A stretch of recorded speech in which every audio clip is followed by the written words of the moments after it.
artists, welcome back sa aking channel. This is Chris Alan. At ngayong araw, meron tayo papanooring comparison video versus video ng dalawang singer, Filipino singer na pinagkukumpara, diba? Hindi ko ginawa itong comparison pero ginawa tayo sa ng fan. Napanood ko ito sa TikTok, so yun. Bibigyan ko ng reaction yung video na yun, and later bibigay ko yung opinion ko rin kung ano yung masasabi ko sa naging performance nila.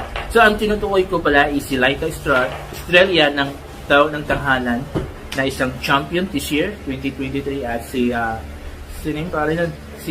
Marian Osabel na grand winner rin ng The Clash Season 4 ng GMA. So papanoorin natin sila na mag-perform ng kantang Champions.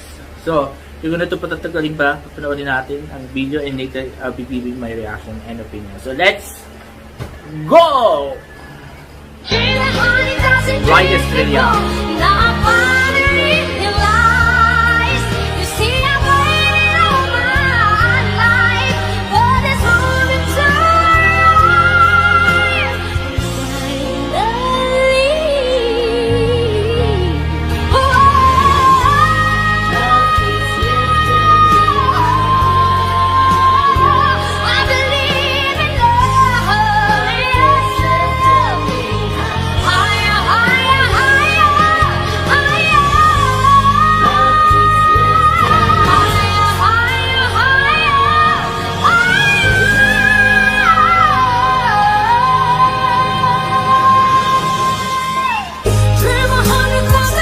Marian Osabel.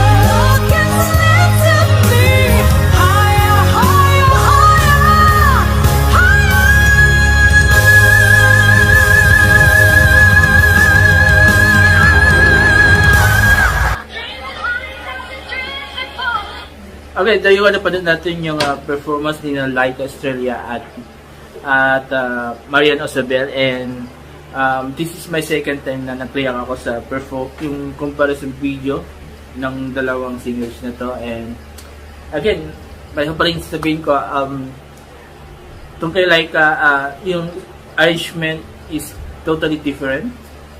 Second, yung poses ni Laika is very matinis pero mataas yung naabot niyang note. Tapos style lang ng pagkanta ni Laika is also different, and with those three things kaya medyo hindi ko sinasabing pangit or hindi magaling, but it's more of medyo masakit sa tainga kapag pinagiging ko yung performance pinapakinggan kami yung performance nilang dalawa, because yung sa nagbagi kong tatlo, as a listener, as a normal listener, as a fan, medyo talagang masakit siya sa tainga and parang pilit na pilit, diba? Meanwhile, with Marian Osabel, boses maganda, malinis, klaro, at nakakaabot ng mataas na nota. Tapos style ng pagkanta niya medyo similar sa original, and yung arrangement ganun na rin, medyo similar to the original, and with those things, ito yung reason kung bakit masasabi kong masarap pakinggan yung performance ni Marian Osabel because of those three things. And talagang mas parang pwede mo ulit-ulitin pakinggan yung performance niya, and especially ang ganda rin yung mga transition ng mga matatas na notes niya, yung parang ang dali-dali lang sa kanya abutin yung manota, and ang dali-dali niya ibaba yung boses niya, diba? Compared kay Laika, medyo parang hirap siya, struggle siya. So yun, so nonetheless, there are both very good singers, and nasa mga fans na yan, sa mga listeners na yan, kung sino yung tipo nilang singers, yung pang medyo matinis o yung medyo malinis ang boses, diba? So kayo mga quiz at mga taste, sino ang pipiliin yung singers sa dalawa? Si Laika or si Marian when it comes to performing the song I believe. So, sabi ko kanina, champion.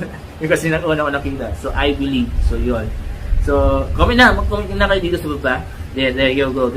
So, and also, kung nagustuhan nyo yung performance nila, mag-comment na rin. And also, dagdag pa dito yung binigay kong opinion and reaction, mag-comment kayo dito sa baba. And I will read all your comments and I will try to react or mag-reply back para sa inyo guys. There you go. So, I hope nagustuhan nyo lahat na nandito sa video ko. And before I end this video, please don't forget these 4 things while watching my videos on my channels. Comment, like, share, and subscribe to my channels. Talenski Show, Proudly Bromdy Vlogs, ang Pinoy talaga channel, and the Batlang People present. So, maraming salamat guys, and thank you sa patuloy niyong pagsuporta sa 4 kong channel, especially with my 2 channels.